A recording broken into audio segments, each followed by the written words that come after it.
Praise God! Praise God! Praise the name of the Lord! Hallelujah! Sa iyo mauwi ang lahat ng kalwalhatian, O Diyos. We lift our praise and sacrifice to you. We give all the praise and honor to you, Lord God. Sa iyo lamang lahat, O Diyos. Sa iyo ang lahat ng kalwalhatian. Sa iyo ang lahat-lahat. Hallelujah! Itinataas ang aming mga buhay sa iyo, Panginoon. Purihin ka, purihin ka, purihin ka. Luwalhatiin ang Diyos na mabuti. Siya'y Diyos na mabuti sa lahat ng bagay. Purihin ka sa iyong katapatan, O Diyos. Hallelujah. Luwalhatiin ka sa iyong mga kabutihan, sa iyong walang sawa na pagpatuloy na paggawa sa buhay ng iyong mga banal. Hallelujah, hallelujah. Purihin ka, O Diyos, purihin ka. Luwalhatiin ang iyong dakilang pangalan. Hallelujah. Napakainam na mga mensahe ng awit, mga kapatid. Sino sa atin ang maghahandog patuloy sa Diyos ng mga handog, mga haing. Mga handog ng mga papuri at pasalamat because God deserves it all. He deserves all the glory and honor. Hallelujah. Ang sabi ng Scripture, sa mabuti lang ba tayo magpapasalamat at sa mga pangit na bagay, hindi na.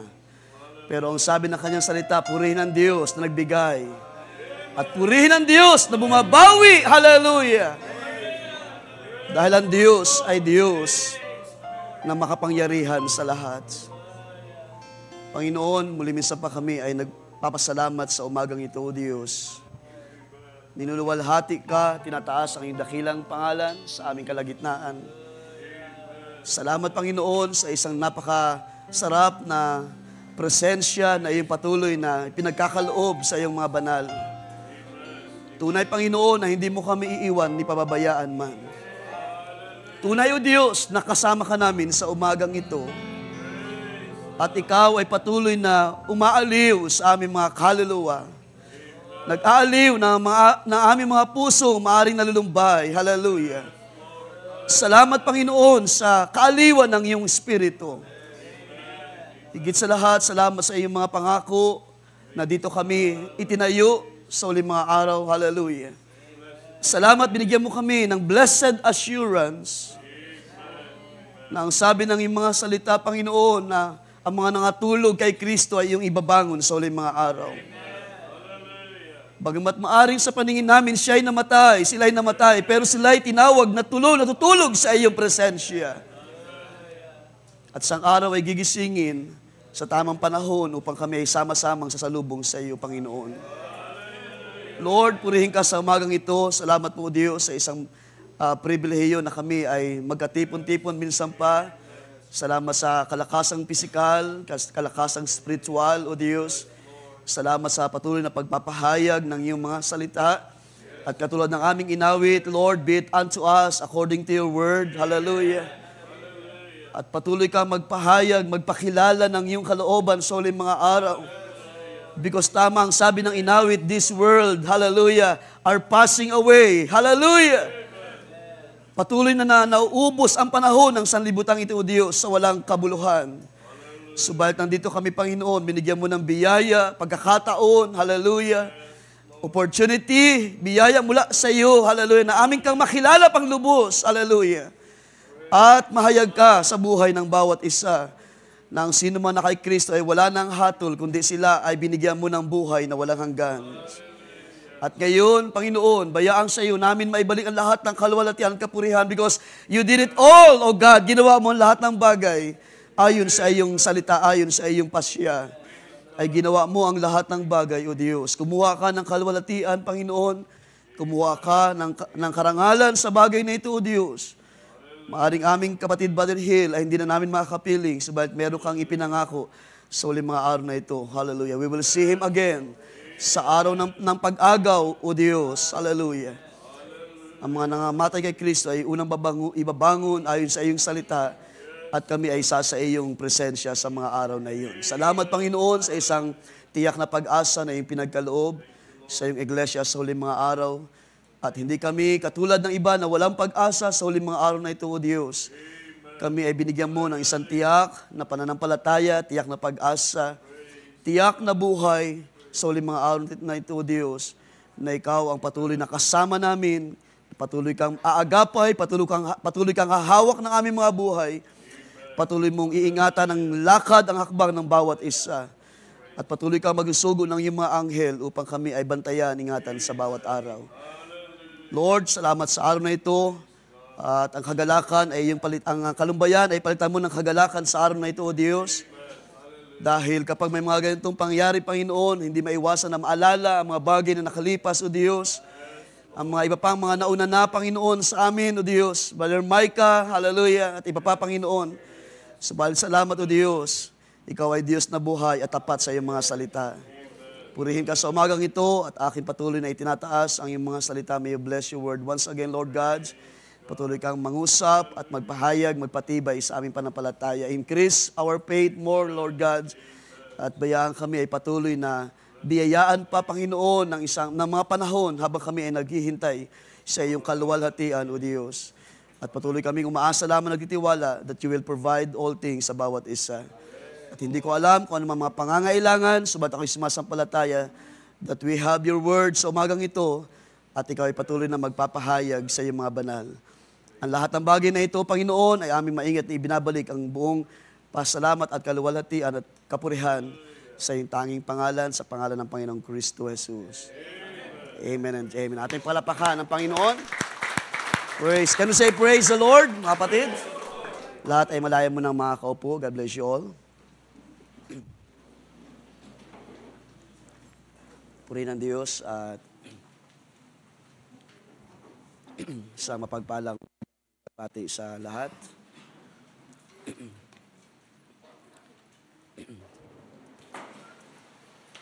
At salamat sa araw na ito at bagamat nandyan ang ating kapatid sa kanyang labi.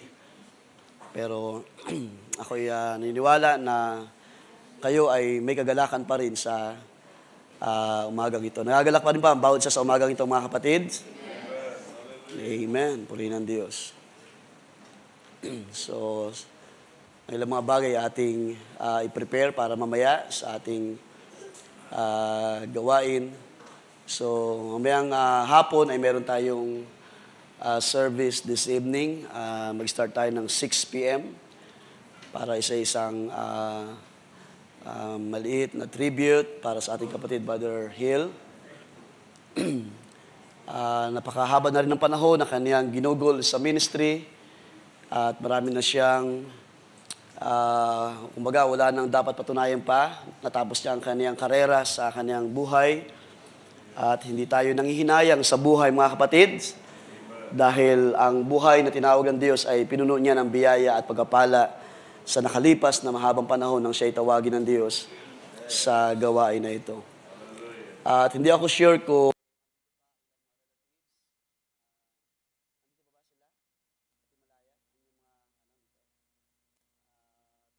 sa inyo at pakikiramay na rin ang aming pinapaabot sa inyong tahanan. Diyos ang mag-comfort sa bawat isa. So, mamaya ay magbibigay tayo ng kaunting o hindi naman little or kaunti, kundi kung ano yung kaya natin maiabot. Mamaya ay magpapaikot tayo ng love offering para sa ating kapatid. At merong special meeting. So, mamaya kaya medyo ano tayo ng konting oras para sa ilang testimonies and song offering. So mamaya pwede naman tayo magpasalamat pa rin sa Panginoon mamayang gabi, paabot ng pasalamat at ilang mga karanasan sa buhay ng ating kapatid, Kuya Hill. At try natin na ma-dismiss ng mas maaga ngayon para makapag-lunch ang mga brother at so doon muna kami mag-meeting, Barcholo, sa inyong tahanan mamaya after lunch upang kung meron mga bisita rito ay makapag concentrate ang mga kapatid na nais mag-sharing o mag-stay sa ating church. Okay, so ilang mga brothers ay aking inihiling, mga elders and deacons at ilang mga head committees. Nisip ko na i-cancel yung meeting pero napakahalaga po ng pag-usapan namin dahil halos 1 buwan na lang mula ngayon ay magdadaos tayo ng anniversary. So may ilang mga changes lang, aming pag-uusapan mamaya. At gayon din yung ating joint fellowship this coming December 22. So yung ilang announcement ay bibigay mamaya. At ilang mga details pa ay sa next Sunday ay kailangan nating maibigay sa iglesia. Kaya kailangan namin mag-meeting mamaya this afternoon. So, mamayang gabi ay nagpahayag din ang ating kapatid, Pastor Joe, na pumunta rito. Actually, sabi niya ay parang sa last night or bukas or Tuesday. Pero kagabi ay nagsabi siya na ngayon siya pupunta. So, na-request ko na lamang na ngayon lang siya magsalita para sa atin, mag-encourage ng ilang mga bagay at mamayang gabi sa ating gawain. Kung mayroon kayong mga special song, lalo na yung mga kasabayan ni Kehil, mga kabat sa youth ministry, ilang mga bagay na gusto nyo yung pahayag, ay bigyan natin daan. So, sa araw na ito, nais ko lang mag-share muna or turo na ilang mga bagay, pag-aaral sa ilang mga salita ng Diyos. Last Thursday, salamat sa Panginoon dahil nung pagpunta namin kila Ate May, ay hindi pa na i-set up ang labi ni Kehil doon sa bahay nila dahil meron pala si Kehil na personal request. Hindi lang niya binabanggit sa amin to. Ito ay binabanggit niya lang kay Ate Malaya, sa kaniyang wife, na siya ay nagre-request na dito maiburol kung siya ay kunin ng Panginoon. Kaya pagpunta namin doon at hindi pa na i-set up, tinawagan namin yung funeral para dalhin dito sa ating bahay-sambahan. At salamat sa Panginoon na nagbigay daan sa bagay na ito at sa inyo rin, sa ating lahat. Na I hope na unawaan natin na kahit naman nandiyan ang labi ng ating kapatid, we can still worship the Lord. Diba? Tayo ay nagpapatuloy pa rin, sasamba sa Diyos, magpupuri, magpapasalamat because tinuruan tayo ng maraming mga bagay na hindi lamang sa mga masamang bagay tayo dapat magpasalamat sa Diyos, kundi maging sa mga, o hindi sa mabuti lang, kundi maging sa mga pinapahintulot na hindi mabuti mga bagay. Kaya naalala ko dahil nag-check ako ng ilang mga pictures, so mamaya ay may mga ilang pictures na papakita ko mamaya sa inyo. Naalala ko nung kunin ng Panginoon aming kapatid, si Kuya Jesse, ay habang nasa praise and worship, ay nandiyan lang sa gilid yung kaniyang labi noon. At patuloy pa rin na naglaan ng panahon sa pagsamba sa Panginoon. Dahil yan naman ang ating pananampalataya na hindi tayo tinuruan, sabi ni Pablo, katulad ng iba na walang pag-asa, tayo ay binigyan ng Diyos ng buhay na pag-asa. At sa umagang ito, buhay po bang ating pag-asa sa umagang ito, mga kapatid? Dahil ito yung inyong kagalakan na magpatuloy na sumamba sa Diyos sa kabila ng maraming mga circumstances sa ating mga personal na buhay sa bawat tahanan. So, ating basahin sa ating teksto. So, hindi ko na kayo papatayuin. I hope 11 or 11:15 or 11:30 ay mag-dismiss tayo sa gawain. Nais lang puntahan lang mga bagay, pagbabalik lang sa ilang mga salita ng Panginoon. Hebrews chapter 2 verse 14. Ilang mga pagtuturo na rin patungkol sa kapangyarihan ng Diyos ng pagwasak sa kamatayan. Hebrews chapter 2, basahin ko sa Tagalog.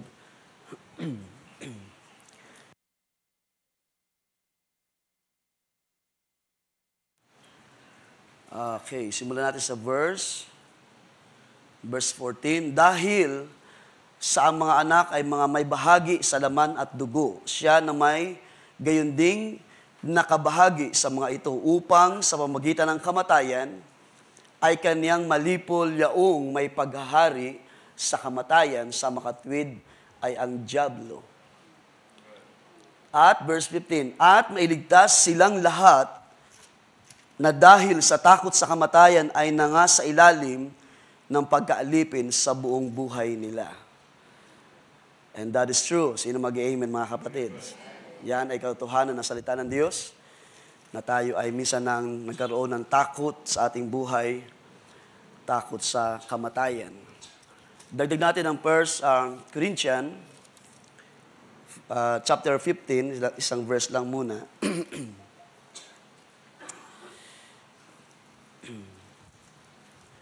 Sa verse, siguro dito muna sa verse, 54. So when this corruptible has put on incorruption, itong katawan daw na may kabulukan ay dadamitan ng wala ng kabulukan, and this mortal has put on immortality, then shall be brought to pass the saying that is written, death is swallowed up in victory. Again, sino mag-amen sa bagay na yan? So ito ay ilang mga buhay na salita ng Diyos. Ito yung pag-asa natin sa huli mga araw na ito na biyaya niya na ating makita.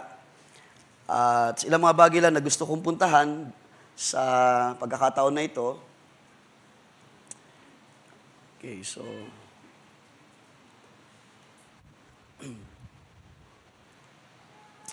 ating paksa ay may kinalaman sa kapangyarihan ng Diyos ng pagwasak sa kamatayan. So ating topic is, through death, God destroys the power of death. Yung binasa natin sa Hebrews. Ating subtitle, Death is swallowed up in victory. So, dito ay mapapansin natin mga kapatid, katulad ng marami ng naranasan o karanasan ng marami, ay masabi ko na ang kamatayan ang isa sa pinakamahapdi na karanasan na maranasan ng tao. Kahit man tayo ng mga buhay pa, di ba, kapag ang ating mga mahal sa buhay ay kinuha na, ay nararamdaman natin yung pait, yung hapdi ng kamatayan doon sa ating mahal sa buhay. Gayunpaman, iba ang karanasan ng mga anak ng Diyos because sabi ko kanina, according to the scripture na isinulat ni Apostol Pablo, na hindi tayo binigyan ng, o hindi tayo katulad ng mga hindi sumasampalataya na walang pag-asa, kundi tayo ay binigyan ng Diyos ng isang buhay na pag-asa. So ang kamatayan ay, pwede natin sabihin, in general, ang isa sa pinakamasakit, pinakamahapdi na karanasan.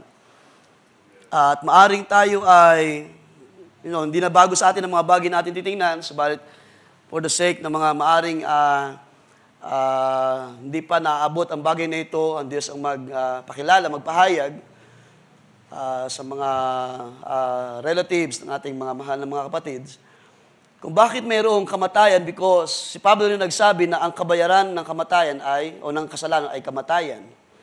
Sa Romans chapter 6, binanggit ni Pablo, sinulat niya, for the wages of sin is death. So kung bakit mayroong kamatayan, because mayroong tinatawag na kasalanan. Ang kamatayan po ay resulta ng kasalanan, or sa ibang salita ay consequence. Penalty sa ibang salita. At ang kamatayan, mga kapatid, ay, hindi ko alam kung aware kayo sa bagay na ito, pero ang kamatayan ay hindi po siya ginawa ni Satanas. Hindi po siya ang, kumbaga, hindi siya ang naglagay ng bagay na ito sa tao. Kundi ang sabi natin binasa, siya ay nagkaroon ng power over death. Because ang kamatayan, mga kapatid, ay isang consequence ng kasalanan. Kung babalikan niyo yung aking kinote na Romans chapter 6 verse 23, for the wages of sin is death. Pero salamat sa biyaya ng Diyos sa buhay natin, mayroong tinatawag na free gift. Mayroong tinatawag na, but the free gift of God is eternal life in Christ Jesus our Lord. Sino sa atin ang tinanggap na ang free gift ng Diyos? Through Christ, tinanggap natin ang kaloob ng Diyos na walang bayad, bagamat yan ay binayaran ng kanyang banal na dugo sa krus ng Kalbaryo para tayo tubusin sa kasalanan at kamatayan. Subalit kung pag-uusapan ang death na siyang mapait, na siyang mahapdi sa buhay ng tao, para makita natin mga kapatid na ito ay isang uri ng consequence or penalty na binigay ng Diyos. At in a sense, maraming pwede tayong sabihin na kasalanan na ginagawa ng tao. Pero may isang bagay lang na gusto kong tingnan. I-quote ko lang isang bahagi ng preaching ng ating kapatid Barry Branham. 1962 sa kanyang message na Confirmation and Evidence. Share ko lang sa inyo sandali. Sabi niya, and now today, after 2,000 years, we still can look back and we can see where we once were. Kung ano yung pinanggalingan natin before. Sabi niya, down in the muck of sin, and sin is unbelief. Sabi niya, that's the original and only sin. So yung mga ibang mga bagay na alam nating kasalanan like adultery, killing, iba pang mga bagay, pagnanakaw, pagpatay, at pag-uumit sa bagay na hindi sa iyo, pagnanakaw, etc. So lahat ito ay resulta lamang ng tinatawag na unbelief. At ang sabi ni Brother Branham, sin is unbelief, and that's the original and only sin. Sabi niya, I was preaching in a Methodist church and I said, drinking is not a sin, committing adultery is not a sin, lying and stealing is not a sin. And it was just too much for one precious old sister. Meron doon isang nakikinig na isang may edad na. Sabi niya, she raised up and said, I pray. Sabi niya, please, sabi niya kay Brother Branham, sabihin mo sa akin what is sin. I said, sabi niya, unbelief. You do those things because you do not believe. If you believe, sabi niya, why then you wouldn't do them? Kung ikaw ay sumasampalataya, bakit mo gagawin ang mga bagay na yon? So, ang mga pagpatay, ang adultery, pagpatay, at maraming mga bagay pang kasalanan, or sabi natin, in a sense, ay kasalanan, sabi niya, it is the attributes of unbelief. Ito yung, ito yung attributes, ito yung parang ipinapakita, ito yung character. So, we can consider, of course, sa message naman ay, hindi natin inaalis ang kaisipan na ang adultery, ang kinukonsider natin as the original sin sa maraming mga kasalanan. So marami kasing naging resulta yan. Sabi pa nga ni James sa chapter 1 verse 15 na ang kasalanan ay nanganganak. Basahin natin yan sandali. James chapter 1 verse 15, kung magkagayoy ang kahalayan, kung may paglihi ay nanganganak ng kasalanan. So ibig sabihin yung unbelief na tinatawag ng prophet na hindi pagsampalataya ay nagsimula, nag-ugat sa maraming mga tinatawag nating kasalanan at tinawag ni Brother Branham na attributes of unbelief. Sumula dito, nanganak, nagresulta ng maraming kaguluhan sa buong sanlibutan. At sabi niya, pagkamalaki na daw ito ay namumunga ng kamatayan. So, in a sense, ang adultery ay pwede natin tawagin na kasalanan, killing is a sin, pero in this case, no, at least sa view na pinapakita ni Brother Branham, ang lahat ng mga bagay na pangit na nakikita natin na ginagawa ng tao ay nag-ugat sa hindi pagsampalataya. So yun ang tiniktinan niya na parang pinaka-ugat, pinaka-origin ng lahat ng bagay. Kung bakit mayroong kamatayan because of sin, at bakit nagkaroon ng maraming kasalanan o pangit na bagay na ginagawa ang tao, it is because mayroong tinatawag na unbelief, hindi pagsampalataya sa harapan ng Diyos o sa salita ng Diyos. At by the grace of God, salamat sa Panginoon sa ating panahon. Sino nagpapasalamat because sa biyaya ng Diyos ay nagbukas ang Panginoon ng kapahayagan at pinakita niya sa atin kung ano yung mga bagay na nangyari before, kung bakit mayroong mga, sabi nga madalas ang ating Pastor Franco na nangangaral sa nakalipas na mahaba ng mga panahon. Lagi niyang binabanggit kapag siya ay nakarinig ng umaalingaw-ngaw na ambulance, lagi niya naaalala because of the sin. Na nag-ugat doon. Bakit may umaalingaw lagi araw-araw, may mga ambulances, bakit may mga namamatay araw-araw, bakit may mga killings, bakit may mga delubyo, at marami ang binabawi ang buhay. Sa Spain, mga kapatid, kung kayo ay nanood ng balita, sa Spain ay maraming namatay sa flash floods. Sa loob ng almost parang 30 or something 50 years na hindi nila naranasan ang ganung uri ng delubyo. At ayon sa news, nung tumataas na ang tubig, maraming mga tao nagtangka na umalis sa mga building, sa mga condominium, sa mga bahay nila. At habang nasakyan ay kinaharap nila ang napakalakas na pag-agos ng tubig. At maraming mga namatay sa araw na yun, nakalipas na mga araw. Sabi sa news, yung ulan, pang isang taon na ulan, ay binuhos ng isang oras. At ganun po mga kapatid ang nangyari sa lugar ng Valencia, sa province ng Valencia, sa Spain. Now, maaaring hindi na lingid sa ating lahat ito, or sa mga matagal na, but I want to speak lang, magturo ng ilang mga bagay. At kung meron pang hindi naaabot ang bagay ito, ay wala ako makakatulong. Because maaaring ilan sa atin, or lalo na sa mga mas bata pa, baka meron pang naniniwala dyan na si Eva at Adan ay kumain ng prutas. Meron pa bang ganung belief dito sa umagang ito? Na ang kinain ni Eva at Adan ay mansana, sabi nila. At later on, lansones, my goodness. Sabi nila, lansones daw. Huwag na tayo kumain ng lansones kung yun ang kinain ni Eva at Adan. Kung ating babalikan ang scripture, the Lord commanded His word kay Adan. Genesis chapter 2, balikan natin, verse 15. Then the Lord God took the man and put him in the Garden of Eden to cultivate it and tend it. The Lord God commanded the man, saying, From any tree of the garden you may freely eat.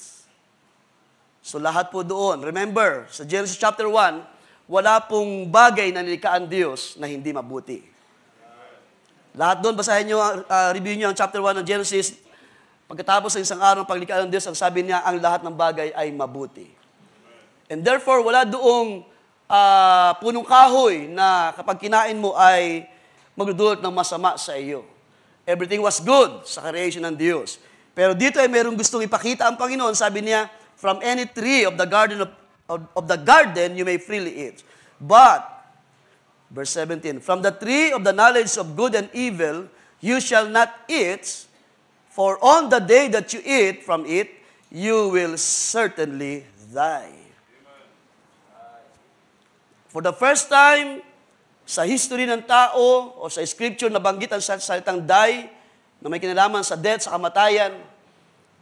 At yun yung papansinin, ang Diyos ang siyang nagsalita. Ang Diyos ang nagbigay ng penalty.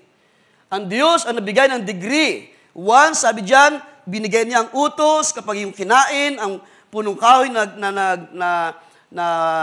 punong kahoy ng pagkaalam ng mabuti at masama. Ang sabi ng Diyos, you will surely or certainly die. So hindi po ito pinasimulan ni Satanas, kundi sinakyan lang ni Satanas. Siya ay nagkaroon ng power over death sa ating teksto nating binasa. Now, yung salitang eat dito mga kapatid ay nagpapakita ng figurative words at ang Diyos ay may mga bagay na ipinapakita sa kanyang salita na minsan ang mga alagad ay nagsabi, Panginoon, bakit madalas ka mangusap sa amin sa mga parable? Anong sabi ng Panginoon? Dahil hindi, bakit kapag sa marami nangusap ka ng parable, pero pag sa amin ay nangusap ka ng hayagan? Dahil sabi ng Panginoon, hindi sa kanila ibinigay ang pagkaalam ng kalooban ng Diyos. So, ibig sabihin, ang Diyos kapag siya nangusap, may mga bagay siya na hindi niya agad ipinapakita dahil hindi po lahat ay itinalaga ng Diyos to believe.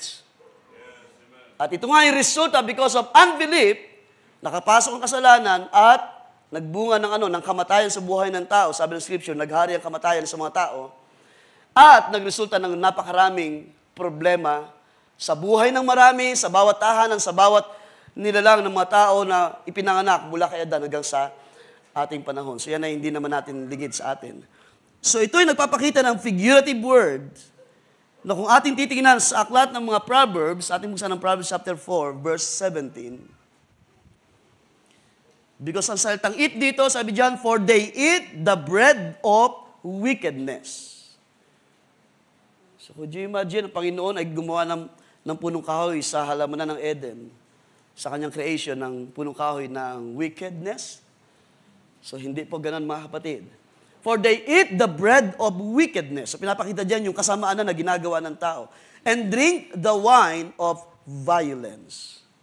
Because yung eat dito is pag-consume, figuratively, pag-consume or paggamit, pag-partake, or tawag niyan, pagkuha sa isang bagay. Pag-consume sa isang bagay. Proverbs chapter 9, verse 17. Stolen water is sweet, and bread eaten in secret is pleasant. So pansinin niyo mabuti yung mga words na ginamit. Bread eaten in secret, bakit kailangan mong kainin yung tinapay sa sekreto? Baka ninakaw mo yung tinapay. Diba? Pero ang pinapakita dyan is, ang pagkain ng tinapay sa isang sekretong lugar is pleasant. Yung word na pleasant dito sa Hebrew word, mga kapatid, ay nagpapahayag ng to be pleasant, be beautiful, be sweet, be delightful, be lovely. So ito yung mga expressions, yung kahulugan ng word na pleasant ay mga expression na hindi po siya applicable gamitin sa pagkain. Dahil mayroong pinapakita ang salita ng Diyos, mayroong itinatago ang Diyos na kapahayagan mula sa mga bagay na ito. Could you imagine ang mga tao kumakain, ibig sabihin, nagko-consume, nag-i-enjoy sa mga wickedness.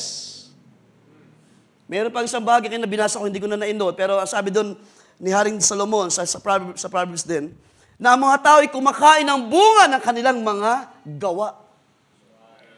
Kinukonsume, ginagawa nila, kinukuha nila, nag-i-enjoy sila. Kaya nang sabi dyan, stolen water is sweet and bread eaten in secret is pleasant. So ano ang pinapakita ng salita ng Diyos? Nang ang Diyos ay mag-utos kay Adan, wala pa si Eva noong time na yon. Nang ibigay ng Diyos ang utos na huwag kang kakain because you will surely die. Ano ang bagay na gustong ipakita ng Diyos? Because pagdating sa Genesis chapter 3, verse 1 to 7, ating puntahan ng part na ito. Genesis chapter 3. So alam natin yung conversation between serpent and Eve. Gusto ko lang ma-establish mapa din sa inyo. Balikan lang natin, pag-aralan. Kung bakit, saan nagsimula ang kasalanan at kamatayan. So nagkaroon ng conversation ng serpente at si Eva, sabi diyan, and the woman said unto the serpent, we may eat. So sa verse 1 ay sinabi doon, sige, basahin natin yan. Now the serpent was more subtle than any beast of the field which the Lord God had made. And he said unto woman, yea, hath God said, totoo ba na sinabi ng Diyos, yes, ye shall not eat of every tree of the garden? Ano sagot ni Eva? Sinabi ng babae sa bunga ng mga punong kahoy, sa halamanan ay makakain kami. So yun yung creation ng Diyos, ang natural creation ng Diyos ng mga punong kahoy. Datapwat sa bunga ng punong kahoy na nasa gitna ng halamanan ay sinabi ng Diyos, huwag kayong kakain niyon, huwag ninyong hipuin, baka kayo'y mamatay. So dinagdagan niya ng word na lest you die. Pero ang sabi sa original na utos ng Panginoon, you shall surely die. At sinabi ng asaw ba ay tunay na hindi kayo mamamatay. So ginamit ni serpente ang kanyang pagiging subtil, pagiging matalino. So hindi mo natin pupuntahan ang kalagayan ng serpente, no? Para mag-focus lang tayo doon sa gusto kong ipakita. Sabi diyan, sapagkat talastas ng Diyos na sa araw na kayo kumain, niyaon ay madidilat nga ang inyong mga mata at kayo'y magiging parang Diyos na nakakilala ng mabuti at masama. At na makita ng babae na ang bunga ng punong kahoy ay mabuting kanin, so yan ang maganda rin tingnan, mga kapatid, sa verse 6, and when the woman saw that the tree was good for food and that it was pleasant to the eyes, ano sabi ng salitang pleasant? It is beautiful, it is sweet, it is delightful, it is lovely, sabi doon. Nang makita ng babae na it was pleasant to the eyes and a tree to be desired, to make one wise, she took up the fruit, therefore, and did it. And gave also unto her husband with her, and he did it. So, nang ito'y gawin ni Eva, nang si Eva ay kumain ng pinagabawal ng Panginoon na prutas, pero mayroong bagay na pinapakita ang Diyos, nang si Eva ay kumain o ginawa ang bagay na ito, doon po nagsimula, or yun yung nagpapakita ng unbelieving, or unbelief na hindi pagsampalatayan ni Eva sa salita ng Diyos. Because for sure, nang si Adan ay utusan ng Diyos ng mga salita na yun ay binigay, wala pa si Eva, si Adan ay nagturo ng kalooban ng Diyos sa kaniyang mahal na asawa. And that's why, nung ang serpente ay lumapit kay Eva, at si Eva na nasabihin natin, binabanggit ng scripture na weaker vessel, Maaaring hindi niya naabot ang kaisipan ng Diyos. So magitan ng kanyang husband na si Adan, and therefore nang siya ay kausapin ng serpente, ano sabi niya? Nangatwiran pa siya na baka tayo matay, pero ang Diyos ay nagsabi, you will surely die. So nang gawin ito ni Eva, yun ang nagpapakita ng unbelief. Yung kanyang pagsuway sa utos ng Diyos ay nagresulta ng paggawa sa kasalanan na inuutos ng Panginoon na huwag nilang gawin. Verse 7, and the eyes of them were both open, and they knew that they were naked, and they sewed fig leaves and made them aprons. So kung inyong titingnan ng mga talata na yun, ay magbubukas ng pagkaunawa sa mga salita ng Diyos, there is something happen between serpent and Eve sa mga panahon na yun na sila ay mayroong conversation. It seems like itong si serpente ay napakagaling niyang manligaw kay Eva. And so Eva, sabi ni Pablo, si Eva ay nadaya ng serpente.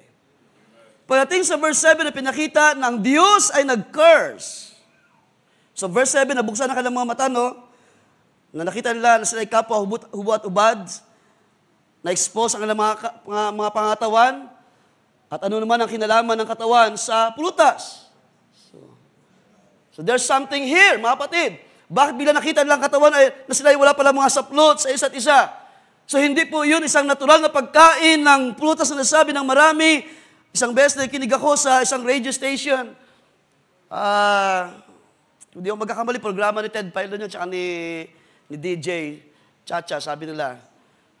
At sa dulo ng program ay merong pastor.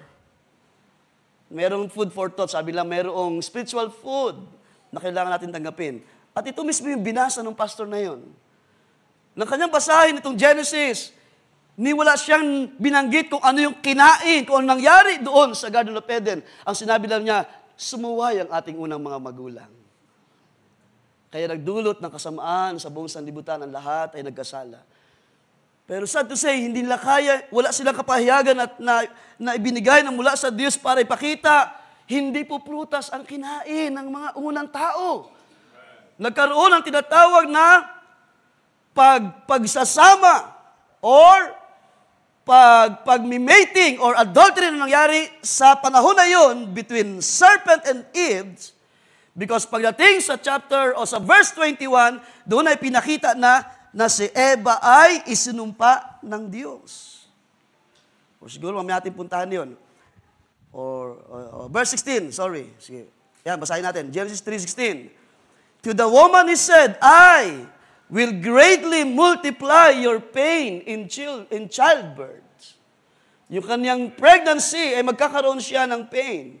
At yan ay totoo sa mga nakaranas ng nabuntis, sa mga nagdadalang tao. Wala nag-i-amen. So, nagbuntis kayo, madali lang. Hindi kayo umiyak, hindi kayo, naalala ko nung pinagbuntis ni Sister Mona si Prince, siya yung pinakadelikado na pinagbuntis, so nag-bed rest siya noon at may bleeding siya. Talagang suffer talaga siya. So, I believe lahat ng mga magulang ay naranasan niyan. You will be greatly multiply your pain. I will greatly multiply your pain in childbirth. In pain you shall deliver children, yet your desire will be for your husband, and he shall rule over you. Now, tatlong bagay ang kailangan niyong pansin, mga kapatid. After na si Eva ay ligawan ng serpente, and because of unbelief, may nangyaring adultery na siyang attributes lamang na tinatawag na unang pagkakasala or yung original na kasalanan na ginawa ni Eva is to unbelief sa Word of God. Nagkaroon tinatawag na adultery sa panahon na yun because ang judgment ng Diyos, ang curse, ay may kinalaman sa womb ng babae. So there's nothing, wala po itong kinalaman sa pagkain ng lansones, mga kapatid. Kalimutan natin yan. Wala kinalaman sa pagkain ng mansanas dahil kung yan lamang naging dahilan, huwag na tayong bumili ng mansanas dahil napakasarap ng mansanas. Ang sabi pa nga nila, ang advice nila, kung kumain ka ng isang mansanas ang araw, and the doctor will, ano sabi doon? 1 apple a day and doctor will flee away, sabi. An apple a day. So meron siyang mabuting resulta. Pero pansinin nyo, ang judgment or ang curse, may tatlong bagay na pinakita. Una, there is a pain in pregnancy. There's also a pain for delivery of children, at yan ay naranasan ng mga magulang. Medyo meron lang konting exception pero may pain pa rin, no? Sa mga may cesarean, may pain pa rin naman. Pero iba po talaga ang natural na panganak. Talagang ang pain ay nandoon. Ikatlo na ibinigay ng Diyos, your desire, mula sa mga panahon na ito, mula ngayon, Eva, your desire will be given only to your husband. Bakit ganun ang sinabi ng Panginoon? Because nauna nang ibinigay niya ang kanyang desire sa serpente. So malinaw po ba, mga young people? Kahit man sa inyo, ng mga may gulang na, I hope, baka may nag-isipan sa atin dito na, kaya hindi ako nabili ng lansones kasi nabalitaan ko. So ano nangyari sa panahon na yon? Nagkaroon ng tinatawag na adultery. At ang sabi ni Brother Branham, ito ay attribute lamang ng original sin, which is unbelief. Adultery, killing, tawag niyan, panloloko sa kapwa, pagsisinungaling, pag-uumit ng mga bagay na hindi sa iyo, at marami pang mga attributes ng kasalanan, ay resulta lamang ng mga bagay na nangyari way back sa Garden of Eden, at dito ay sinumpa ng Diyos ang womb ni Eva, mula ngayon, ikaw ay mahihirapan sa iyong paglilihi. Pero salamat, ang Diyos ay mabiyaya. Sino mag-amen? Dahil sabi ni Pablo, kung kayo magpapatuloy sa panampalataya, ililigtas kayo ng Panginoon, ang mga babae sa inyong panganganak. Kaya yan ang ginagawa ng Diyos sa ating panahon. So ano nangyari? Nagkaroon ng tinatawag na adultery, dahil si Eva ay ikinasal na doon sa chapter 2, verse 21 to 25, ay ibinigay na ng Diyos kay Adan. Kaya kapag tayo po ay naipagsandibdib na, huwag na po tayo maghanap ng iba pa, mga kapatid. Huwag na tayo magpaligaw sa iba, dahil yan ay magdudulot lamang ng maraming problema sa tahanan. So what happened to Adam? Hindi natin pupuntahan yan, dahil focus lang ako dun sa pagpasok ng kasalanan. Hindi si Adan sinumpa, kundi ang ground. Genesis chapter 3, verse 17 to 19, yun lamang in-notes. Ang kinurse ng Diyos ay ang ground. Mula ngayon ay ikaw magbubungkal, sabi ng Diyos, sa iyong pawis ay ikaw ay mabubuhay. So, yun ang nagpapakita rin na pumasok na yung kamatayan because ang tao ay magsisimula na siyang kumayod para siya ay masurvive. Kaya kayo ay napapakahirap sa pagtatrabaho, di ba? Sa inyong pawis. Kaya nga sabi ni Pablo, yung tamad ay huwag pakainin. Dahil kailangan mo ng kumayod, kailangan mo magtrabaho para sa iyong pag-sustain ng iyong pangangailangan. So because of unbelief, akin lamang sinama rin, no? Because of unbelief ay nagresulta ng kasalanan, ng marami pang kasalanan na tinatawag. Unang-una na yung adultery, at yung nangyaring adultery between serpent and Eve, ay nagbunga pa ng maraming kasalanan na hanggang ngayon ay nakikita natin na sinasabi ng Scripture, mas lalong nag-a-abound ang kasalanan sa ating panahon. Na parang wala ng control, wala na talagang limitation. Lahat ng mga tao ay talagang sobrang-sobra, sagad-sagad sa paggawa ng kasalanan. Could you imagine, nabanggit ko sa inyo last Sunday, di ba? Sa Australia ay may mga batas na ipinapasa. Sa bansa natin, masyado pang liberated ang mga senator para hindi pa may pasa ang divorce. Pero nauubos na, paunti ng paunti yung mga senator na mayroon pa nakikitang biyaya ang Diyos sa mga mag-asawa ay hindi dapat maghiwalay. Pero nagsisimula na sa ibang mga bansa, katulad nga nabanggit sa inyo sa Australia, na lahat ay pwede nang ikasal at kapag tumanggi yung nagkakasal, kahit yan ay babae sa babae, lalaki sa lalaki, ay magkakaroon ka ng kaso sa government. At yun dahilan si Pastor Aman hindi siya kumukuha ng license para magkasal. Dahil merong tinatawag na merong pananagutan sa batas. So anong sinasabi ni, ating punta ng 1 Timothy. Dito yung pinakita si Pablo kay Timothy. 1 Timothy chapter 2, verse 14. So pagkatapos ng unbelief o hindi pagsampalataya na nagresulta ng marami pang kasalanan, isa na rin yung adultery. Ang sabi diyan, at si Adam ay hindi nadaya, kundi ang babae ng madaya ay nahulog sa pagsalangsang. And Adam was not deceived, but the woman was deceived and became, transgressor. Anong ibig sabihin ng transgressor, mga kapatid? Is a violation or breaking of the word. Kaya na nagkaroon ng adultery sa panahon na yun, Yun ay attributes lamang o nagpapakita na mayroong ginawang pag-break ng law or hindi pagsunod sa salita ng Diyos. Because kung walang actual na magiging evidence or proof, pwede ni Eva pasinungalingan. Hindi ako kumain. Di ba? Wala akong ginawang anuman. Pero ang scripture nagsabi na hulog siya sa transgressor or being a transgressor, meron siyang violation na ginawa, nag-break siya ng word, kaya lumitaw ang mga bagay na hindi dapat sa harapan ng Diyos. So ang adultery ay isa lamang sa resulta o bunga ng kasalanan na hindi pagsampalataya ni Eva sa mga salita ng Diyos. Ang adultery ay nagpapatunay na may breaking o mayroong violation, mayroong hindi nasunod sa mga salita ng Diyos. Kaya simula nang pumasok ang kasalanan, as the scripture says, no, nakikita natin ang mga bagay na yan, simula nang pumasok ang kasalanan ay pumasok din ang kamatayan sa buhay ng tao. At saan naganap ang unang kamatayan o pagpatay? Pinatay ni Cain si Abel. That's the scripture. Basahin niyo sa Genesis chapter 4. Cain killed his brother Abel. At mula noon, ang sabi ng scripture, ang kasalanan ay nag-reign, ang kasalanan ay naghari sa lahat ng tao. Umay, kakot natin lang mga scripture. Nagsimulang gumalaw ang kasalanan. Yung evil ay nagsimulang makita mula doon sa binhi ng serpente na lumipat sa katawan ng tao. So in this case, kay Eva. At nang ipinganak si Cain, hindi siya kinakitaan ng katuwiran ng Diyos. Dahil lamang sa hindi siya napansin sa kanyang pagsamba. Basahin niyo lang ang scripture. Siya ay nakadama ng parang selos or hindi magandang damdamin sa kanyang kapatid at kaniyang pinatay si Abel. Puntahan natin mga kapatid ang 1 John. Ano ang pinakita ng Diyos na kapahayagan kay John? Napakalayo ng distansya ni John sa history ng Garden of Eden nang nangyari sa panahon na yun. Pero ganito ang sinabi ng Panginoon, pinakita kay John, 1 John chapter 3 verse 11. Para makita natin saan galing si Cain. For this is the message which you have heard from the beginning. Sino sa atin ang nagagalak na meron tayong mensahe na tinanggap? Na ito yung mula pa simula, ito na yung mensahe.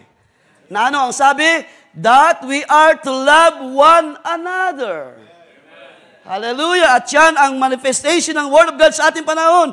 Tinuturuan tayo magmahalan sa isa't isa. Can you say amen to that, mga kapatid? Dahil ang Diyos ay pag-ibig. Hallelujah! Ang Diyos ay hindi siya author ng galit, hindi siya author ng kawalan ng kaayusan, kundi ng kanyang ipahintulot na kamatayan, yun ay penalty lamang or yun ay batas lamang na kapag ikaw ay sumuway, ang kapalit ay kamatayan. Ano sabi diyan? Love one another, not as Cain. Verse 12. Ano sabi ni John? Who was of the evil one. Ibig sabihin, si Cain ay hindi galing kay Adan. Sabi diyan, not as Cain, hindi tulad ni Cain, na siya ay sa evil one. Who was of the evil one, and murdered his brother. And for what reason did he murder him? Bakit kailangang patayin niya? Di ba? Bakit kailangan niyang saktan ang kanyang kapatid na si Abel? Bakit niya kailangan galawin ang buhay na siya naging instrument para yung kamatayan ay maranasan ni Abel at young age, at very young age? Ano sabi ni John?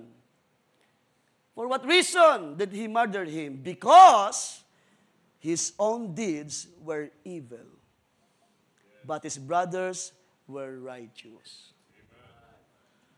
So dito ay pinapakita ng scripture, ano yung nangyari? What went wrong? Kalimutan natin, ang maunang mga magulang ay kumain ng mga uri ng bunga ng prutas, ng punong kahoy. Mayroong paghasali ng binhi mula sa serpente na pinuspos ng diablo na si Satanas, na yun ang ating binasang text kanina, na wawasakin ng Diyos through death, ay wawasakin ng Diyos siya na mayroong kapangyarihan sa kamatayan, which is, sabi doon ni Pablo, which is the devil. Na sa panahon na yun ay nagmanifest na sa magitan ng pagkasilang kay Cain. So pinakita ni John na si Cain ay sa diablo. So napakalino ng scripture mga kapatid. And that's why after noon, pagkatapos noon, hanggang sa ating panahon, nandiyan ang mga maraming patayan. Huwag na tayo magtaka, marami namamatay, may mga karamdaman. Ibig sabihin, nakapasok na, nakagawa na ang kasalanan sa buhay ng tao. At ang scripture nagsabi, lahat ay naisakop sa kasalanan or lahat ay nagkasala. Let's read Romans chapter 5, verse 12. Kaya kung paano nasa magitan ng isang tao ay pumasok ang kasalanan sa sanglibutan. At ang kamatayay sa pamamagitan ng kasalanan. At sa ganito'y ang kamatayan, yan, ay naranasan ng lahat ng mga tao sapagkat ang lahat ay nangagkasala. So, ibig sabihin po, mula nung ito ay mangyari sa mga unang panahon, nagbunga ang nangyari na pagbibigay ni Eva sa serpente ng kanyang sarili at ipinanganak si Cain. Mula doon sa first murder na nangyari hanggang sa ating panahon ay nanganak ang kasalanan at nagbunga ng kamatayan. Ganyan pa man mga kapatid, ang scripture, sa biyaya ng Diyos, sabi nga sa inyo kanina, by the grace of God, ang Diyos ay natiling mabuti pa rin sa kanila na sumasampalataya. Sino sumasampalataya sa umagang ito? Pinakita sa atin ang scripture, marami mga magpapatunay sa scripture, mamaya basa natin ang ilan, na ang Diyos ay natiling tapat sa kaniyang kalooban, sa kaniyang plano, na ating pinag-aralan last time, na ayon sa kaniyang pagkapili, ayon sa kaniyang pagkahirang sa atin, bago palalaki ng sanlibutan. Ibig sabihin, may mga maubuting plano na ang Diyos ay naharap at meron siya mga tao na kaniyang ililigtas sa uling mga araw na na tayo ay napailalim din sa ganung curse ng kasalanan. At totoo yun dahil nag-manifest sa atin ang maraming mga gawa ng kasalanan. So sa scripture, so hindi ko na siguro punta ng ilan, no? To save time. Nagpakita mga kapatid, ang Bible ay nagrepresent ng salitang death as separation. Una, physical death, pag-separate ng yung soul sa iyong katawan. Katulad ng nangyari sa ating kapatid, kahit anong gawin niyo sa kanya, kurutin niyo yan, sipain niya, hindi na po yung kikibo. Ang espiritu, ang buhay, bumalik sa Diyos. At sa bagay pa, ang spiritual death ay ang pag-separate ng ating soul o pag-separate ng tao sa Diyos. At kung ang Diyos ay hindi gagawa ng paraan na tayo ay maibalik sa Diyos, tayo ay manatiling makasalanan at tayo ay, sasapitin natin ang isang masakit o mahapdi na bagay na maaaring mangyari sa buhay ng tao, which is, hindi lang physical death, kundi ang ikalawang kamatayan. Mamaya titingnan natin ang bagay na yan.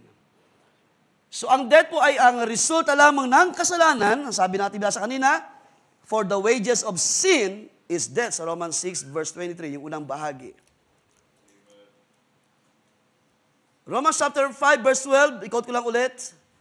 Ang kasalanan ay pumasok sa buong sanlibutan sa pamamagitan ng isang tao and death through sin. And in this way, death came to all people because all have sinned.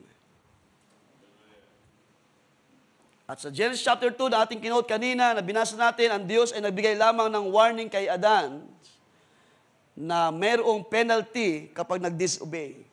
At yun yung tinatawag na kamatayan. Ang sabi doon, balikan ko na yung sabi doon, once na ito'y ginawa mo, once na kinain mo ang punong kahoy na pinagbabawal, ang punong kahoy na pagkaalam ng mabuti at masama, sabi doon, you will surely die.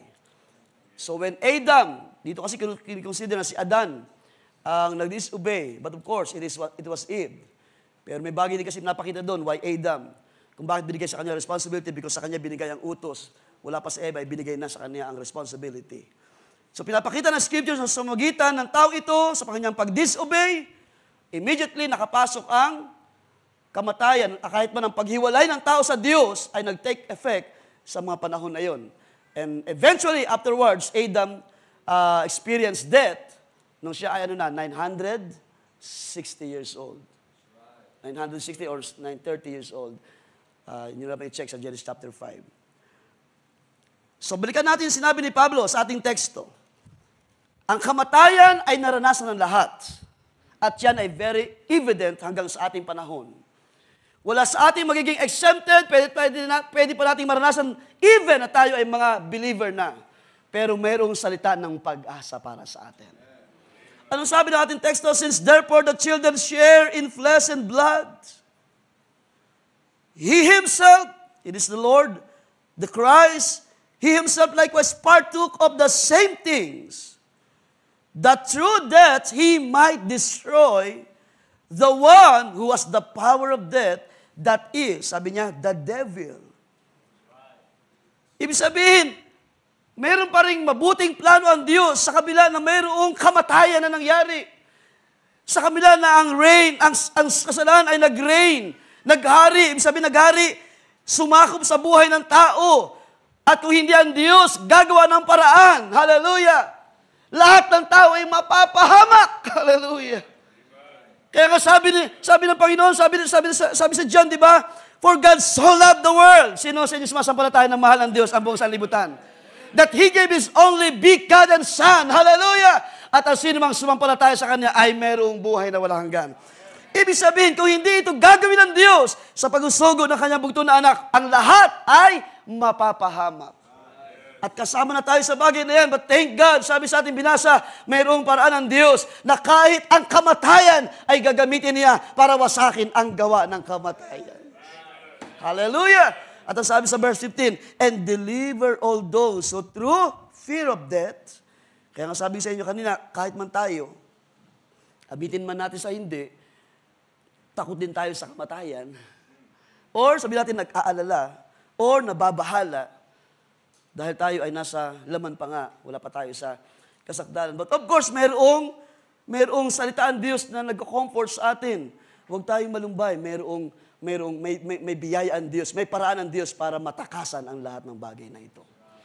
Kaya nga sabi ni Pablo, ni John, di ba? Kung ito ay inyong naunawaan, then comfort one another with His words.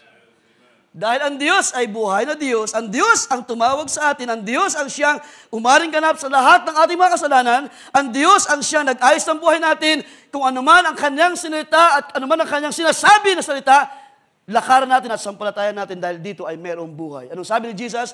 Ang aking salita na sinasalita ay Espiritu at buhay sa inyo.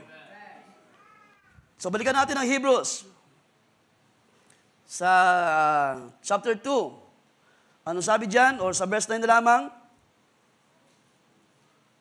But we do see Him who was made for a little while lower than the angels, namely Jesus, because of His suffering, that, at alam na natin yan, merong isang nag-suffer para sa atin, because of His suffering, death, crowned with glory and honor, so that by the grace of God, He might taste death for everyone.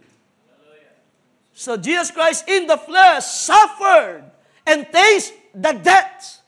Yung kamatayan na naranasan ng unang-unang tao, si Abel, nang siya ay patayin. Naranasan niya ang kamatayan, ang physical death na naranasan niya. At ganoon din naman pinapakita ni Pablo na sa magitan ng kamatayan ng Panginoon doon sa krus ng Kalbaryo 2,000 years ago. At ang sabi ng Scripture, alang-alang sa kanila. Hallelujah. Alang-alang sa iyo na minsan natakot ka rin sa kamatayan, pero huwag ka nang matakot ngayon dahil meron ng paraan ng Diyos. Because of His suffering death, He crowned with glory and honor because of He was resurrected from the dead in 3 days. Christ resurrected from the dead para patunayan na ang Diyos ay kayang bumuhay ng patay. Na ang Diyos ay meron siyang paraan. Ang Diyos ay natiling makapangyarihan sa lahat. And on that day, on the cross of Calvary, hallelujah, kapag ating binabalikan, ano inyong naalala? Kabutihan ng Diyos. On the cross of Calvary, napakaraming mga awit na nagawa sa bagay na ito. Mayroon pang awit na nagsabi na it was me. Hindi talaga ang nagpako ay yung mga Roman soldier, kundi ako ang nagpapako kay Kristo. Di ba ano yung awit yun? Biglang ma-recall yung title. Napaganda na mensahe ng awit na yun na tayo ang I was a reason, sabi ng awit. I was a reason. Kayo ang mga dahilan, tayong lahat ang mga dahilan. Pero kung hindi ang gagawin ng Diyos, hindi natin tatanggapin ang pangako ng Diyos ng buhay na walang hanggan. Because in Him was light, sabi ni John, in Him was light. At siya ang buhay, at siya ang liwanag, siya ang buhay ng lahat ng mga tao. Of course, sa mga sumasampalataya. So on that cross, on that day, hallelujah, Christ suffered death, hallelujah. But on the third day, sabi ng Scripture, siya ay binuhay. Sabi ng amin kanina, kung ang Espiritu ng Diyos na nagbuhay kay Kristo sa mga patay, ay nasa inyo. You see? So mayroong pagkabuhay na maguli mula sa mga patay. And that's why ginamit ng Diyos ang kamatayan para puksain ang kapangyarihan ng kamatayan. Kaya ang sabi diyan, basahin ng Revelation chapter 1 verse 18. Anong sabi diyan? Declaration ni Jesus, I am He that liveth. Hallelujah. I am He that liveth and was dead. Minsan na siya'y namatay. Minsan naranasan niya ang kamatayan. Hallelujah! Siya ay sinaktan, dinuraan, tinampal, tinusok ang tagiliran. Hallelujah! Pinagpapalo ng maraming mga hindi birong palo sa kanyang likuran. Nasaktan siya, naranasan niya ang kamatayan. Hallelujah! I am He that liveth and was dead, and behold, I am alive forevermore. Hallelujah! And have the keys of hell and of death. Sino sa atin ang sumasampalataya sa umagang ito? Paano may mapakita ng Diyos ang pagtatagumpay sa kamatayan kung hindi niya ipapahintulot na ang Kristo ay maranasan ang kamatayan? At yun dahilan, hinamon ni Pablo ang kamatayan. Sabi doon sa Roma o sa 1 Corinthians na binasa natin kanina, hinamon niya ang kamatayan, O death, where is thy sting? O grave, where is thy victory? Kailan natin makikita na makapangyarihan ang ginawa ng Panginoong Kristo Jesus sa buhay natin? Because kahit na tayo ay mamatay, mayroong pag-asa ng pagkabuhay na maguli. Kahit pa mga nauna sa atin na tinawag naman ni Pablo, tinawag ng Scripture na natutulog kay Kristo. Si Micah ay natulog, nagpahinga kay Kristo. At sila na kay Kristo ay wala nang hatol. Hallelujah! Sino magsasabi ng amen sa bagay na yan? Wala nang tibo o wala nang kapangyarihan ang kamatayan. Dahil ang sabi natin binasa, ginapin ng kamatayan, and through death, wawasakin ng Diyos ang kapangyarihan ng kamatayan. Because merong pangakong resurrection of the dead. Si Brother Hill, nagpahinga lamang kay Kristo, nagpahinga ang kaniyang physical body, pero ang Scripture nagsabi, ito'y papalitan ng isang katawan na wala ng kabulukan. Anong sabi ni Jesus? Quote ko lamang, John 11:25. Jesus said to her, I am the resurrection. And who are those who believed? Na sa magitan ni Jesus ay mayroong pagkabuhay na maguli. Because siya mismo ay naranasan on the third day. Ang kapangyarihan ay walang nagawa. Sabi pa nga ng mga term na ginagamit, siya ay niluwal ng kalaliman. Ibig sabihin, hindi ka para dito. Hindi tayo para doon. Kayo ng mga anak, ng mga hira ng Diyos before the foundation was formed. Hindi kayo, sabi ni Pablo, hindi tayo itinalaga sa pagkawasak o sa kagalitan or sa paghatol. Ibig sabihin, meron ng biyaya ang Diyos, naghanda na ang Diyos ng paraan, provided way. Para ano? Para tayo ay maiaw ng Diyos sa ganung kalagayan. I am the resurrection and the life. He that believeth in me, sabi ni Jesus, though he were dead, yet shall he live. At lahat ng bagay na yun ay fulfillment ng mga bagay na nangyari sa mga inihula na sa kalumang tipan. Naganap, nangyari na fulfill sa panahon ni Jesus. At hindi lamang siya nakaranas niyan. Dahil nang siya ay bumangon, ay sinama niya, ibinangon niya, o sinama niyang may pagbihag, o sabi doon, he led captives. Every captives ay kinuha niya sa kalaliman at kanyang dinala sa kalwalhatian. Yung mga saints sa Old Testament ay isinama ng Panginoon sa kalwalhatian. So wala na po naiiwan doon sa tinatawag na Abraham's bosom. Sa mga panahon na ito, lahat ng mga Old Testament saints ay kinuha na ng Panginoon on that resurrection day. At ang mga namatay ngayon sa ating panahon from Ephesian age, mula sa panahon ng apostles hanggang sa ating panahon, ay tinawag na nangamatay kay Kristo at sila ay may pangako na bubuhayin muli sa mga araw na darating.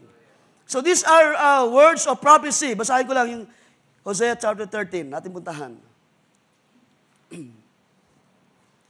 Ay binanggit na rito, sabi diyan, Hosea 13:14, I will ransom them from the power of the grave.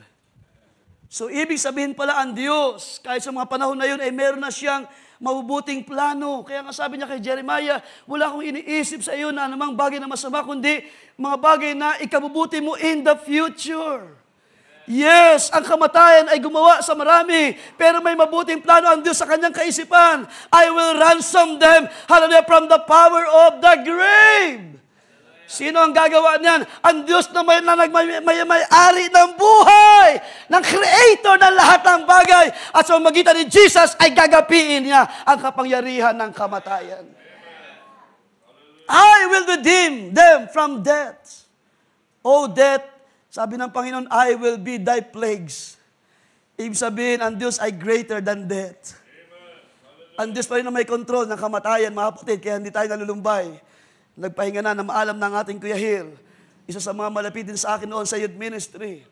Isa rin sa aking, kumbaga sa aking titininan o sinusundan kung pag-uusapan ay ang pagtayo sa pananampalataya. Pag-content sa gawain sa ministry for the past. Ilang taon na, mula na siya tawagin, 1992. Kailan ba siya na-baptize? 1992?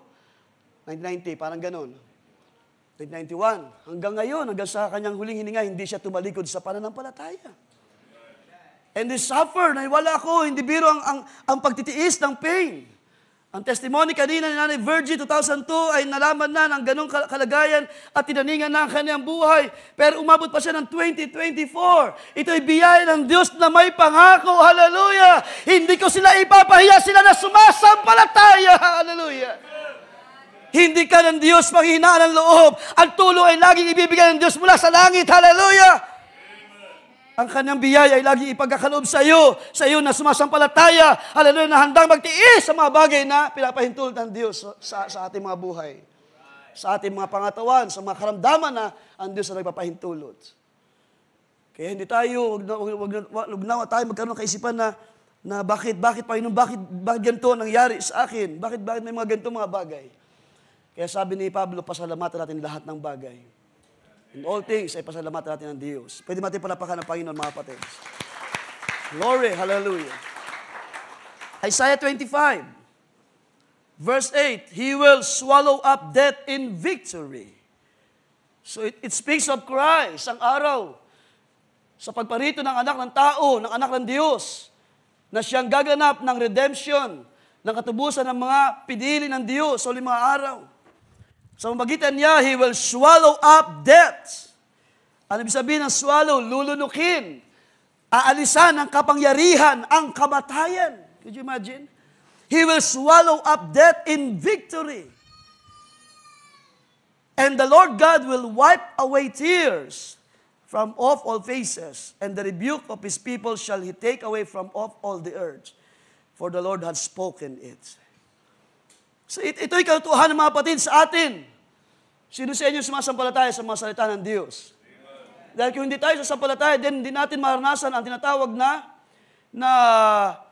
kapangyarihan ng paggawa ng salita ng Diyos. So magitan ng salita ay binibigyan tayo ng pagtatagumpay sa maraming mga bagay. Both physical and spiritual na mga labanan natin. Bagamat sabi ni Pablo, we're not wrestle against flesh and blood. Pero kalakip ng mga bagay nangyari sa ating physical kapag may mga karamdaman, tayo ay naikibaka, hallelujah, sa mga evil spirit na ginagamit ang kamatayan. Kaya nga ang diablo, sabi sa ating teksto, siya ay nagkaroon ng kapangyarihan over death. At ang lahat ng mga tao na walang kinalaman sa kalooban ng Diyos o hindi bahagi sa mga plano ng Diyos o hindi na isulat ang pangalan sa aklat ng buhay, lahat ito ay makaranas ng pait ng kamatayan. Ng sting of death, ng kahirapan sa maraming mga bagay. Could you imagine? Kaya mga tao, maraming mga tanong talaga. Hindi natin maisisi ang mga tao na mga tanong, bakit kahit mga bata, di ba, pag ang barko lumubog, lahat dyan ng all age ay patay. Lumubog ang Titanic, lahat ng mga tao doon, all walks of life, ay namatay, almost 1,000. Ang mga tao nagtatanong, bakit? Ba't may mga bata? Well, masabi ko, ang Diyos ang may pasya ng lahat ng mga bagay. Di ba? Magpasalamat tayo, wala tayo sa sapatos ng mga tao na nalubog doon sa Atlantic Ocean. Kung di tayo sa ating panahon, tayo ay nagising. Sabihan ng Diyos na buhay nagising, nakita natin, ang Diyos ay naging mahabagin sa buhay ko. Ang Diyos ay naging mahabagin sa atin. So lahat ito ng mga promises, lahat ng mga scripture, lahat ng mga bagay na pinakita ng salita ng Diyos ay nagpakita ng kapangyarihan na dating ang panahon, ang tamang panahon, at yun yung panahon ng ang Panginoon ay nasa lupa. Nang siya'y namatay, on the third day, siya ay nabuhay na maguli sa gitna ng mga patay. At ang sabi sa Revelation 21 verse 4, i-quote ko lang ito, doon sa prophecy na binasa natin sa Isaiah, and God shall wipe away all tears. Diba? From their eyes. And there shall be no more death. Dahil ang Panginoon nagtagumpay na sa kamatayan, neither sorrow nor crying. Umaaring lumuluha tayo ngayon kapag may mahal sa buhay na nauna sa atin. Pero lagi natin sinasabi sa inyo, huwag tayong lubusang magpadala sa kalumbayan. Buhay ang Diyos, buhay ang salita ng Diyos. At ang Diyos ay nagtagumpay na laban sa kamatayan. Hallelujah! Sabi diyan, no more crying, neither shall there be any more pain. For the former things are passed away. So that's why, hindi na tayo katulad ng iba na walang pag-asa. Sabi ni Pablo, lumuluha din naman tayo, nalulumbay. Pero hindi na tayo katulad ng lahat na mula nung mamatay ang mahal sa buhay hanggang sa ilibing, kulang na lang ay sumama hanggang sa libingan. Diba? Yung pagluha, ang pagtangis ay talagang hindi biro. Pero tayo kung tumangis man, bahagi lang yun ng bilang damdamin sa laman. Pero yung puso natin na gumawa, Panginoon, we will see Him in glory. As John says, sabi ni John, tayo magiging katulad niya kung ano siya, ay magiging gayon tayo. Kung ang Panginoon was resurrected from the dead and was glorified, sa mga araw na yun, to those who believe, to those who are being sealed by the Spirit of God, na yan ang ating selyo hanggang sa araw ng katubusan ng ating mga katawan. Isa tayo sa tatanggap ng crown of glory, isang maluwalhati na kalagayan na sabi sa salita ng Diyos na it is unspeakable joy. It is more, ito higit sa lahat ng mga bagay na ating naranasan. Kaya ang sabi ni Pablo, i-quote ko lang din, ng kaluwalhatian nag-aantay sa lahat ng mga anak ng Diyos ay hindi kayang itumbas sa mga bagay ng suffering na meron tayo ngayon sa ating panahon. So, kung pupunta natin sa Revelation 20, so ilang mga bagay lang ito na ating pinag-aralan, ay makita natin kung paano ipinakita naman ng Panginoon kay John while John was in the Isle of Patmos. Ang sabi sa verse 10, and the devil that deceived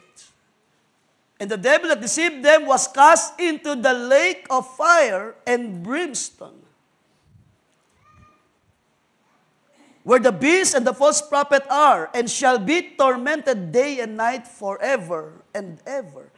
So dito pinapakita na ng Panginoon kay John na ito yung magiging huli at wakas ng dyablo na dumaya sa maraming mga tao mula sa panahon ng si Cain ay mabuhay. Dinaya niya si Cain, dinaya niya si Eva, dinaya niya si Cain para patayin ang kanyang kapatid na si Abel na wala namang ginagawang masama laban sa kanya.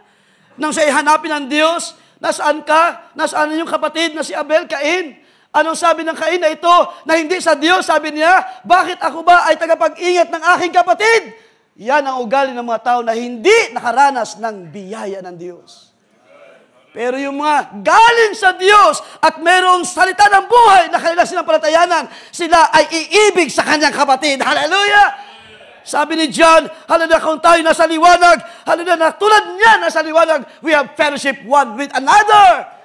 We care one another and we love one another by the grace of God. Not like Cain na ginawa niya, pinaslang niya ang kapatid na si Abel. Dahil sabi niya, hindi ako tagapag-ingat ng aking kapatid. Wow, a sad story sa panahon na yun. At mula noon hanggang sa panahon na ito, yung karakter na yun ay nagpalipat-lipat lamang. Nanganak hanggang sa uling mga araw. Ang mga tao ay walang pakialam sa kanyang sarili, sa kanilang mga kapwa. Kailang iniisip lagi ang kanilang personal na pangangailangan. Pero hindi ganoon ang pagtawag ng Diyos sa bawat isa. Ang Diyos ay pag-ibig, ang Diyos ay mabuti. Ang Diyos ay gumawa ng paraan. Ang sabi diyan, verse 14, and the death and hell Ito yung magiging ultimate na kalagayan, final judgment ng Diyos sa kamatayan. And death and hell were cast into the lake of fire. This is the second death. And whosoever was not found written in the book of life was cast into the lake of fire. Sino ang naggagalak sa umagang ito? Nasubukan ko ang aking buhay. Ang aking pangalan ay nakasulat sa aklat ng buhay. Paano mo napatunayan? Because once I was blind, now I am see. I can see. Once I was dead, now I live by the grace of God. Lahat tayo nakaranas ng mga sufferings, ng mga kahinaan sa laman. Lahat tayo nakaranas ng iba't ibang mga trials, hallelujah, circumstances sa ating mga buhay, personal, family man yan. Pero by the grace of God, sabi ng Panginoon, my grace is sufficient for you. Hallelujah! At sa iyo na sumasampalataya ay hindi kita ipapahiya, hindi kita itutulak. Hallelujah! Ikaw ay aking lalapit sa akin from glory to glory. Ako ay may pangako sa iyo. Ikaw ay aking paitibayin. Ikaw ay aking palalakasin sa panampalataya. Hindi kita iiwan, ipababayaan man. Glory to Jesus! Hallelujah! Kaya nga Panginoon sabi, nangako siya, ako'y babalik sa inyo. I will come again. At kung saan ako nandun, ay doon din naman kayo. At ang lahat na ito na nangyari for the past 2,000 years, lahat ng mga nakaranas pa rin ng kamatayan physically, ay nangako ng Panginoon. Because death was swallowed up in victory. Na ang Panginoon ay nabuhay mula sa gitna ng mga patay, pinatunayan ng Diyos, kaya niyang gapiin ang kamatayan. At lahat sila na sumampalataya, sabi ni Jesus, lahat sila na sumampalataya sa akin ay may buhay. Lahat na sumampalataya sa Panginoon ay may buhay. May pag-asa, may tiyak na pag-asa. Hallelujah! Kaya kahit man tayo, ay kaya nating hamunin ang ginawa ni Pablo, hamunin ng kamatayan. Death, where is thy sting? Death, where is thy victory? Hallelujah! Ang sabi ng Panginoon, it is finished. Kung paano ako'y nagtagumpay, kayo rin naman ay magtatagumpay. Ibig sabihin, kung paano ako'y nabuhay na maguli, hallelujah, sa kalwalatian at nagtataglay ng kalwalatian ng katawan, gayon din naman kayo na sumampalataya. Kayo rin naman ay magtatagumpay sa gitna ng mga patay. At ito yung dulo ng lahat ng bagay, the death and hell was cast into the lake of fire. Diyan na magtatapos sa panahon na yun, ng judgment day ng Panginoon. So I know, hindi po madali ang lahat ng bagay. I know the feeling. Sa family lang namin, ilan ang nawala, ilan ang kinuha ng Panginoon. First time, yung aming Kuya Jesse, na ang Diyos din nagpahintulot, nakunin siya at young age. Kahit ang aming tatay noon, nagsabi na, bata ka pa. Marami pang pwedeng gawin ng Diyos. Pero ang Diyos ang kumuha, bumawi ng buhay. Kagabi, kachat ko si Nanay Luzmin, and salamat sa biyaya ng Diyos na meron pa rin connection kahit paano. At nag-express ako ng desire din to meet again. Sabi ko, miss namin sobra si John at si Gift Grace. And hopefully, someday, magkita-kita ulit by the grace of God. At tumingi siya ng panalangin, Pastor Jake, pray mo sila Gift Grace, si John. Naniniwala ko na ang Diyos ay mabiyaya pa rin sa buhay nila. So napalayo sila, alam ng storya ng marami dito, na bagamat ayaw ng tatay namin noon, pero yun ang nangyari, pinahintulot ng Diyos. At kinuha ang kailang tatay ng maaga, napakabata pa ni Kuya Jesse. 19 years old lang siya noon, hindi ako nagkakamali. So I know the feeling. Kinuha ang aming tatay, nanay, aming anak si Dea. At sa inyo, ganun din yung mga karanasan, mga damdamin. Lalo na fresh pa kay Ate Raquel. Siguro, I believe, naka-move on na rin kagapano. Ilang buwan na rin naman nakalipas. Pero hindi mawawala mga pwede sa akin as an overseer. Sabi ko, Panginoon, dalawa na sila na yung pinagpahinga sa loob ng 1 taon. Gayun pa man, salamat pa rin sa biyaya ng Panginoon. Kaya Michael, February, pagpasok ng taon, and then bago magsara ang taon ay isa na naman magiting na kawal ng Diyos ang kinuha niya. So, yun ang salita ng Diyos. May kapangyarihang magbigay, may kapangyarihang bumawi. Pero lahat ng bagay na ito ay ating kinikilala, may Diyos na sovereign. May Diyos na nagpahintulot. Pati kalimutan, Ang Diyos na nagpaitulot na nangyari sa Garden of Eden. Hindi yung kagustuhan din ni Eva. She was being deceived. And she is so weak, sabihin natin, mahina siya sa pagkaunawa sa kalooban ng Diyos. Pero lahat ng bagay, sabi nga ni Pablo, all things works together. Lahat ng bagay nagkalakip-lakip dahil merong mabuting plano ang Diyos sa ating panahon. Now, for the last mga verse na gustong basahin, punta natin ng 1 Corinthians chapter 15. So these are words na nagbigay sa atin ng isang tiyak na pag-asa, and I pray na gayon din makita ng, kung hindi pa natin nakikita ang mga bagay na ito sa ilan, ay makita natin pare-pareha ang kabutihan ng Diyos na ginawa sa magitan ni Kristo. Kaya napakahalaga na tayo sumampalataya sa sinugo ng Diyos. Walang iba ang Panginoong Kristo Jesus. Sabi ni Pablo, walang ibang pangalan na ibinigay sa sino ng langit kundi sa mamagitan niya. At sa mamagitan niya ay may kaligtasan. So ating ibibigay sa Diyos, sa mamagitan ni Kristo, ang ating mga buhay, ihahandog as a living sacrifice, ipagkakatiwala mula ngayon. Huwag na tayo masyadong mag-dwell sa maraming mga pahirap na ginagawa ng dyablo. Dahil given na yan, siya ay meron talagang authority. Sabi ni Pablo, siya ang Diyos ng sanlibutan ito.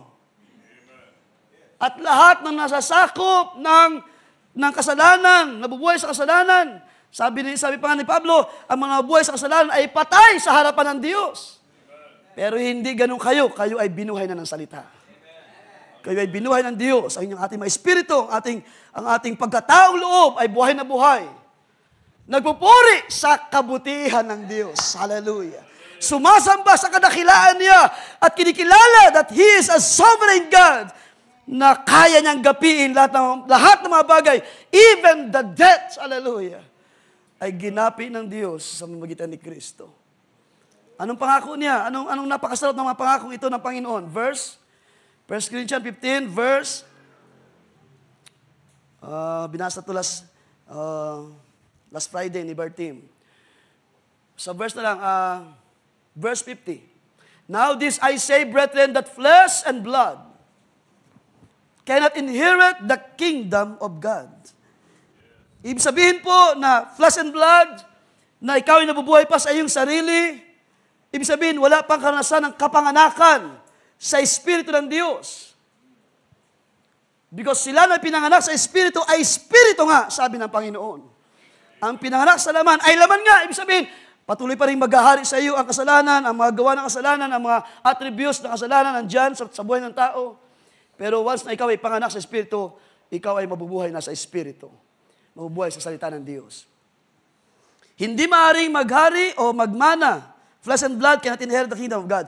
Nor does corruption inherit incorruption. Ang katawan na ito na for a while ay nasakop ng corruption, ng kasalanan. At alam natin na kapag walang redemption, kaya nga sabi pa sa isang sulat, without shedding of blood, there's no remission of sin. Kung hindi kay Kristo na bumangon mula sa mga patay, ay hindi natin makikilala na mayroon palang paraan ang Diyos mula sa corruption into uncorruptible. Kaya sabi dito ni Pablo, itong corrupt na buhay ay hindi magamana. Behold, I tell you a mystery. Verse 51. Ano sabi ng mystery? Sabi ni Pablo, hindi lahat tayo matutulog. Ang slip dito, hindi lahat tayo ay mamamatay. Ito ay applicable sa ating panahon na nabubuhay sa huling bahagi ng last age sa ating panahon. Well, sa panahon ni Pablo ng isulat ito, maaaring hindi pa ganun ka-excite ang marami because ang mga panahon na yun, while they believe, malapit nang bumalik ang Panginoon, pero as we read the scripture, nakita natin na naglakbay pa ng 2,000 years ang panahon hanggang sa ating suling mga araw. Kaya mga salita ito ay very applicable na sa ating panahon. Dahil sa panahon na ito, magpasalamat kayo sa Diyos. Sino maghandang magpasalamat sa umagang ito? Si Kahil, nagpahinga na natulog. Pero sabi ng scripture, hindi lahat tayo matutulog. Ibig sabihin, hindi lahat ay makakaranas ng kamatayan. We shall not all sleep, but we shall all be changed. Oh, kay sarap ng mga pangako ng Panginoon. Hallelujah. Kung si Pastor Franco noon ay ganyan ang kanyang ganyan kanyang tinatayuan, sinasampalatayanan na siya ay makakabahagi hanggang sa huling araw ng pagtawag ng Panginoon, ng pag-agaw, ay kasama natin siyang physically ay buhay. Pero hindi yun ang naging paraan ng Diyos. Hindi pinaitulot ng Panginoon. Gayon pa man sa atin na ngayon ay nabubuhay, if you believe, mangyayari ito, gagawin ng Diyos sa uling mga araw. We shall all be changed in a moment, in the twinkling of an eye, at the last trump. For the trumpet will sound. Ibig sabihin, mayroon talagang mensahe na dating sa panahon na yun. Hallelujah. And the dead will be raised incorruptible. Itong mga namatay kay Kristo ay bubuhayin na wala ng kabulukan. And we shall be changed. Anong klaseng pangako ito ng Diyos sa kanila ng mga hinirang at sumampalataya? Na hindi ka ipapahiyan ng Panginoon ang iyong pagsikap sa gawain ng Diyos, pagpapagal sa ministry, sabi ng Scripture, hindi yan mawawala ng kabuluhan. Ikaw ay mag-aani isang araw, hallelujah, at tatanggapin mo ang mga pangako ng Diyos. We shall be changed, for this corruptible must put on incorruption. And this mortal, itong katawan na ito na may kabulukan, must put on immortality. So paano mangyari yan? Ang Diyos ay makapangyarihan. So when this corruptible has put on incorruption and this mortal has put on immortality, then ang scripture na binasa natin kanina, shall be brought into pass the saying that is written, death is swallowed up in victory. At hinamon pa ni Pablo, death, where is your sting? Nasaan ang iyong kapangyarihan? And Hades, o grave, where is your victory?